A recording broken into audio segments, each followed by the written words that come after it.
नमस्कार, आदाब। आपका मेरी अपनी महफिल में एक बार फिर इस्तकबाल है, स्वागत है। आज 14 सितंबर है। आज हिंदी दिवस है। हिंदी दिवस की आप सबको ढेर सारी शुभकामनाएं। मुझसे अक्सर लोग पूछते हैं कि आप उर्दू में ही क्यों पढ़ते रहते हैं, हिंदी क्यों नहीं पढ़ते। इसका जवाब मैं आपको बता दूं। मेरी तालीम पहली जमात से आखिर तक, मतलब स्कूल के आखिर तक उर्दू में हुई। हिंदी एक विषय हमको मिला 5वीं जमात से।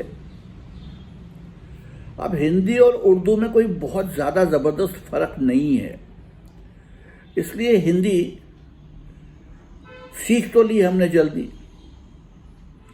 बस एक गड़बड़ रह गई कि उर्दू बोलने की आदत इतनी ज़्यादा हो गई कि जो तलफ़्फ़ुज़ हैं, उच्चारण जिसे कहते हैं हिंदी में, वो 100% सही हो नहीं पाए मेरे। अक्सर हिंदी बोलते समय उर्दू जैसे उच्चारण बीच में आ जाते हैं। अब चूंकि तलफ़्फ़ुज़ को लेके मैं वैसे ही अपने आप से उलझता रहता हूँ। कोशिश यही होती है कि जब भी बोलूं सही बोलूं जहाँ तक मुमकिन हो, बट इंसान हो तो कभी गलती हो जाती होगी, हर किसी से होती है। इंसान बना ही गलती का पुतला है। लेकिन हिंदी में ये गलतियां होने की ज़्यादा गुंजाइश होती है। इसलिए मैं उर्दू पढ़ता हूँ, क्योंकि उर्दू 6 साल की उम्र से पढ़ना शुरू की। हिंदी 10 साल की उम्र में आई जिंदगी में, तो वो थोड़ा सा फर्क जो है वो मुश्किल पैदा करता है। तो आज भी जो मैं कहानी आपको सुना रहा हूं, कहानी हिंदी की है,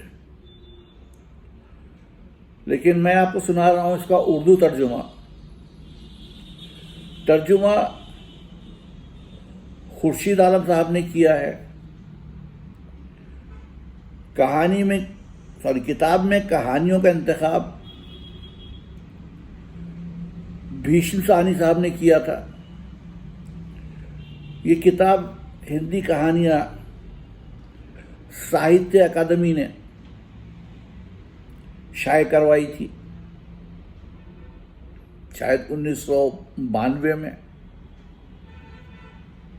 तो आज जो मैं कहानी आपको सुना रहा हूं, ये कहानी है रामदर्श मिश्र जी की।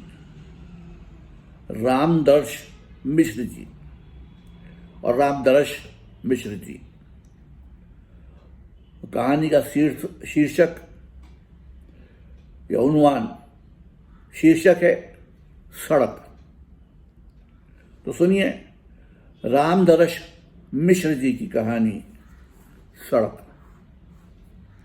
भर्र भर्र करती हुई एक जीप दुकान के सामने रुकी। ओ चाय वाले, 4 कप चाय बनाना, कहकर एक आदमी 3 आदमियों के साथ दुकान के आगे पड़ी खाट पर बैठ गया और वो आपस में बनती हुई सड़क के बारे में बातचीत करने लगे। चाय वाले ने कोयले के चूल्हे पर खौलते पानी को पतीले में डालकर अंदाज से उसमें चाय, चीनी और दूध मिला दिया और कांपते हाथों से आंखें नीची किए 4 कप चाय टीपाई पर रख आया। ओहो हो, क्या वाहियात चाय बनाई है इस बुढ़े ने, कहकर उस आदमी ने झटके से प्याले समेत चाय नीचे लुढ़का दी। बाकी तीनों आदमियों ने उसकी हाँ में हाँ मिलाई, लेकिन चाय सुड़कते रहे। अब जाकर चाय वाले ने आंख उठाई और गुस्से से बड़बड़ाते उस आदमी ने भी चाय वाले को देखा और हैरत से बोल उठा, अरे आप मास्टर साहब। और मास्टर चंद्रभान पांडे ने देखा कि वो आदमी और कोई नहीं, उसके इलाके के एमएलए जंग बहादुर यादव हैं। उनकी आंखें शर्म से झुक गई और झुकी हुई आंखें तार तार फटे हुए खादी की धोती के बड़े बड़े सुराखों में उलझ गईं। यादव जी ने एक ठहाका लगाया, अच्छा मास्टर जी, आपने अब ये धंधा भी शुरू कर दिया। ठीक है, आदमी को कुछ ना कुछ करते रहना चाहिए, पैसा बड़ी चीज है। मेरे लायक कोई सेवा हो तो कहिएगा मास्टर जी। फिर एक ठहाका लगाया और साथ के लोगों ने भी ठहाके की तायीद की। एक ने खुशामद के तौर पर कहा, अरे यादव जी आपकी बदौलत जब इस इलाके में सड़क आ रही है तो न जाने कितने लोगों का पेट पलेगा। यादव जी ने 5 रुपए का एक नोट निकाला और मास्टर साहब की तरफ बढ़ा दिया। मेरे पास खुले रुपए और पैसे नहीं है, मास्टर जी ने कहा। अरे तो रखिए ना, कौन आपसे पैसे वापस मांग रहा है? नहीं, मैं आपसे वैसे भी पैसे लेने का हकदार नहीं हूं, आपने तो चाय पी ही नहीं। अरे तो चाय के पैसे कौन दे रहा है गुरुजी? इसे गुरु दक्षिणा समझ कर रख लीजिए, काम आएगा। पांडे जी तिलमिला गए, हाथ में 5 रुपए का नोट पकड़े जख्मी से रह गए। उनके दिल में गुस्से का एक तूफान सा उठा। आंखों में हकारत भरे वो यादव जी की तरफ बढ़े और 5 का नोट उनकी तरफ फेंक कर चिल्लाए, यादव जी ये अपने रुपए लेते जाइए, मैं भीख नहीं मांगता। लेकिन यादव जी जीप में बैठ चुके थे। मुस्कुराकर पांडे जी और उनके जरिए फेंके गए रुपए को देखा और जीप भर भर करके स्टार्ट हुई और उसकी धूल भरी हवा में नाचता हुआ नोट थोड़ी दूर जा गिरा। कुछ देर तक नोट धूल भरी हवा में छटपटाता रहा, फिर शांत हो गया। पांडे जी उसे देखते रहे, फिर धीरे धीरे आगे बढ़े और धूल झाड़कर नोट उठा लिया। आखिर क्या किया जाए? गोरे बदन, चौड़े माथे, सफेद बाल वाले पांडे जी खादी की एक फटी पुरानी धोती पहने और उसी का आधा हिस्सा नंगे जिस्म पर डाले हुए अपनी झोपड़ी के आगे पड़ी बेंच पर बैठे बैठे उदास हो चले थे। उनके चंदन लगे माथे की सुकड़त भरी की लकीरों में यादव जी की जीभ से उड़ी हुई धूल समा गई थी। सोच रहे थे। यादव उसे जलील कर गया। वो पहले ही कहता रहा कि यह काम उससे नहीं होगा। वो ब्राह्मण, पुराना कांग्रेसी, स्कूल का टीचर, क्या बुढ़ापे में छोटी जात के लोगों की तरह चाय पकौड़ी और सूरती बेचता उसकी तकदीर हो गया है? उसने कितना मना किया, लेकिन अपनी औलाद के आगे किसका बस चलता है। रमेश जिद कर बैठा और कुछ लोगों ने उसकी हां में हां मिला दी, लेकिन पांडे जी उदास हो गए।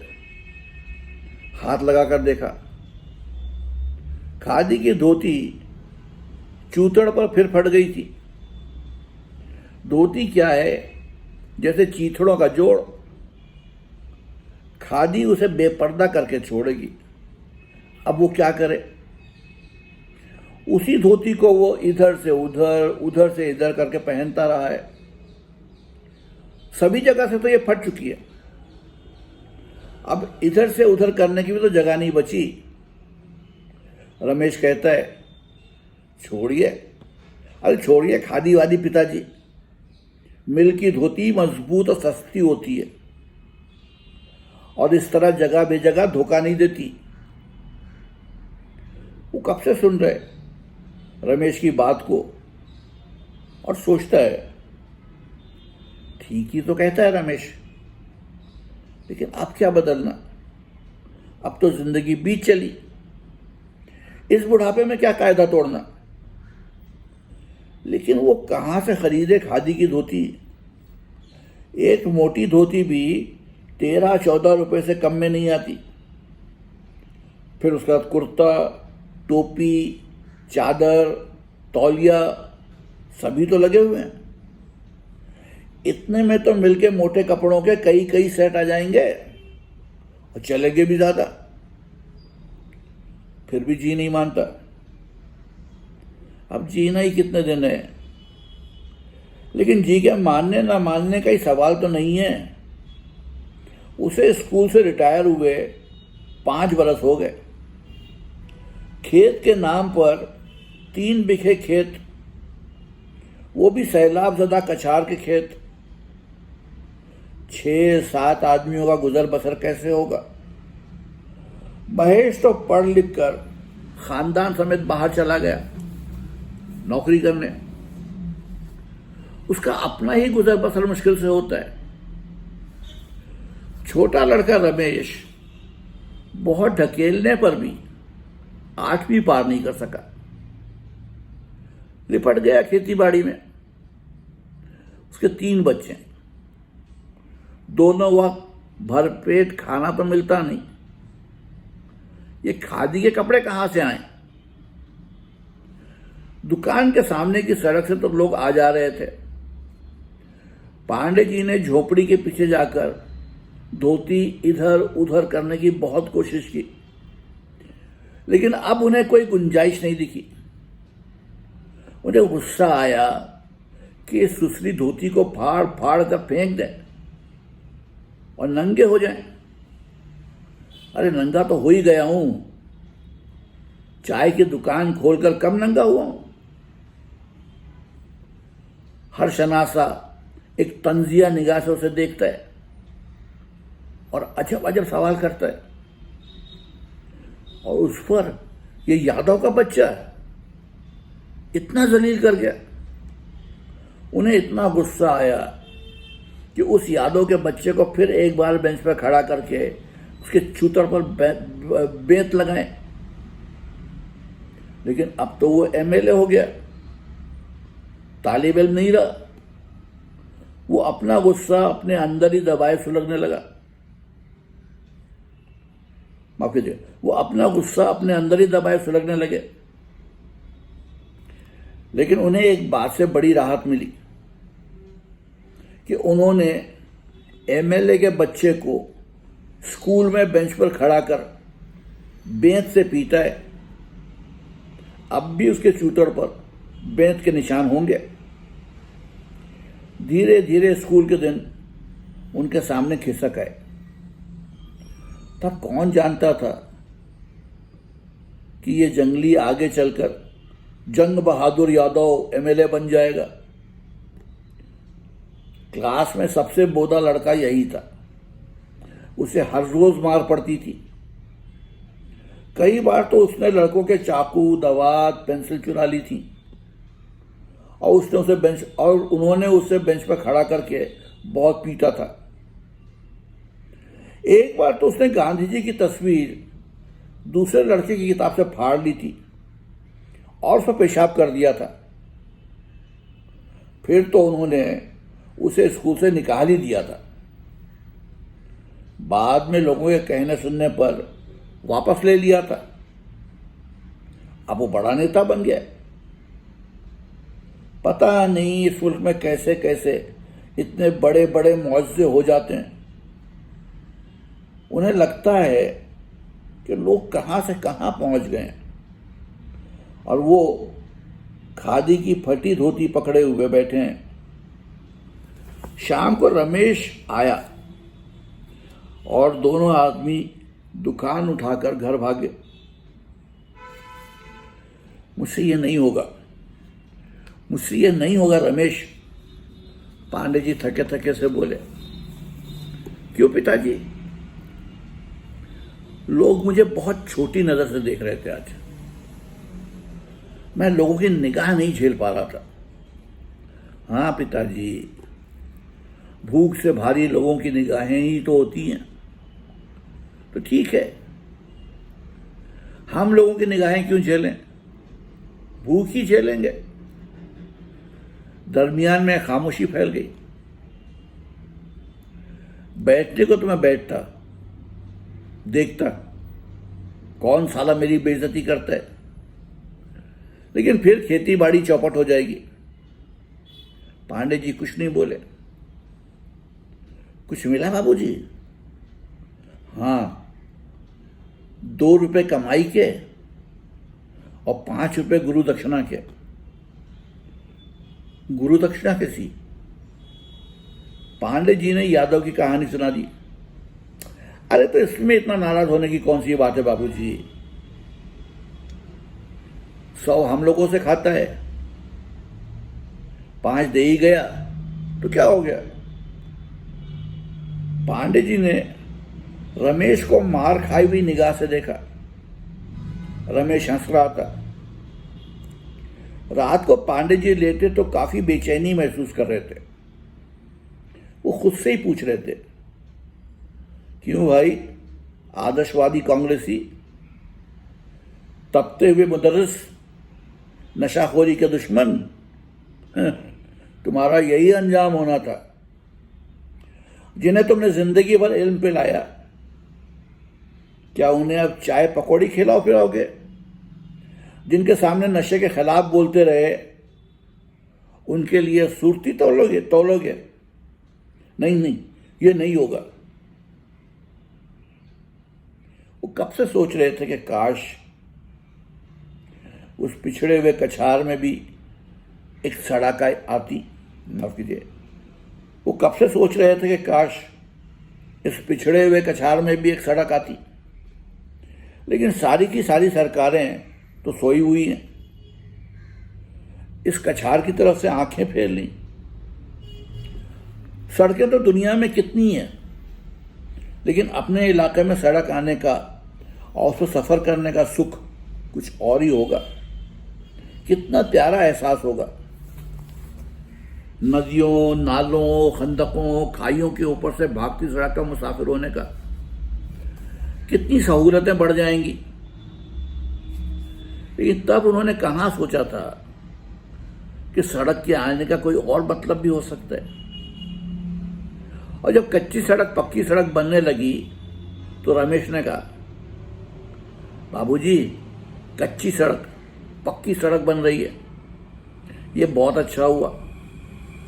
अपना एक खेत सड़क के किनारे ही है और उसके पास बस अड्डा भी बनने वाला है। हम क्यों ना वहां कोई दुकान खोल दें। शुरू में चाय की दुकान खोली जाए और कुछ सुरती की गांठें वहां रख दी जाएं। रास्ता तो चालू ही है, अब सड़क बन रही है और चालू हो जाएगी और बहुत से मजदूर काम पर लगेंगे। अच्छा देखा जाएगा। टालने की गरज से पांडे जी ने कहा, देखा नहीं जाएगा, अभी शायद किसी के दिमाग में ये चीज आई नहीं है। बाद में सभी एक साथ दुकान खोल देंगे। हमें सबसे पहले अपनी दुकान जमा लेनी चाहिए। एक खामोशी छाई रही। इस बुढ़ापे में आपको खेती बाड़ी के काम करने पड़ते हैं, उससे अच्छा होगा कि आप दुकान पर बैठें। आराम से आपके दिन भी कट जाएंगे और 4 पैसे की आमदनी भी हो जाएगी। क्या कहते हो, अब मैं दुकानदारी करूंगा? वो तैश में उठे, लेकिन डर था कि धोती फट जाएगी और वही हुआ, धोती फट गई। और जब रोज रोज रमेश के ख्याल उसके दिमाग से टकराने लगे, माफ कीजिएगा, और जब रोज रोज रमेश के ख्याल उनके दिमाग से टकराने लगे तो एक दिन दुखी मन से मंजूरी दे दी। बनती हुई सड़क के पास वाले खेत में एक झोंपड़ी पड़ गई। कुछ सुरती के पत्ते और चाय के सामान रख दिए गए। वो आज पहली बार दुकान पर बैठे थे, लेकिन नहीं, वो कल दुकान पर नहीं जाएंगे। उनका रोआ रोआ बुखार से सुलग रहा है। गरीब हुआ तो क्या, इस बुढ़ापे में अपनी आबरू बेचेगा। करवट ली तो धोती फिर पर से बोल गई, अब नंगा होकर घर तो रह सकता है, लेकिन क्या दुकान पर भी जाएगा इसी रूप में? सुबह हुई तो रमेश दुकान का सामान लिए हाजिर हो गया। पांडे जी अधनंगे लेटे रहे। बाबूजी दुकान नहीं जाएंगे? पांडे जी की जी में आया कह दें नहीं जाऊंगा, लेकिन कह नहीं सके। दर्द भरी आवाज में बोले, नंगा हो जाऊं क्या? सामान नीचे रखते हुए रमेश भारी मन से बोला, अब क्या कहा जाए, कुछ रुपए इकट्ठे हो जाएं तो आपके लिए खादी की एक धोती ला दूं। खादी भी कितनी महंगी हो गई है। पांडे जी ने देखा कि रमेश के बच्चे फटे पुराने निक्कर पहने उसके सामने से स्कूल चले गए। उन्हें एक चोट सी लगी। क्या वो इतनी महंगी खादी की धोती पहनकर बच्चों को नंगा रखेंगे? आज तक तो उन्होंने यही किया। उन्हें क्यों नहीं मालूम हुआ कि खादी खादी में फर्क होता है। एक खादी उसकी है, एक यादव जी की। यादव ही खादी पहनने का हकदार है, क्योंकि उसके जिस्म पर खादी की तरक्की हुई है, और वो नहीं, उसके जिस्म पर तो खादी फटती ही चली गई है। रमेश सामान लिए अंदर जा रहा था कि पांडे जी ने पुकारा, रमेश। हाँ बाबूजी। तुम्हारे पास इसके अलावा कोई सालिम धोती है? हाँ है बाबूजी, लाना तो बेटे। रमेश ने दर्द, हैरत और खुशी से मिली जुली आंखों से पिता को देखा। पिता ने दूसरी तरफ मुंह फेर लिया, और कुछ देर बाद पांडे जी रमेश की धोती पहनकर रमेश के पीछे पीछे दुकान की तरफ चले जा रहे थे। तो ये थी रामदरश मिश्र जी की कहानी सड़क।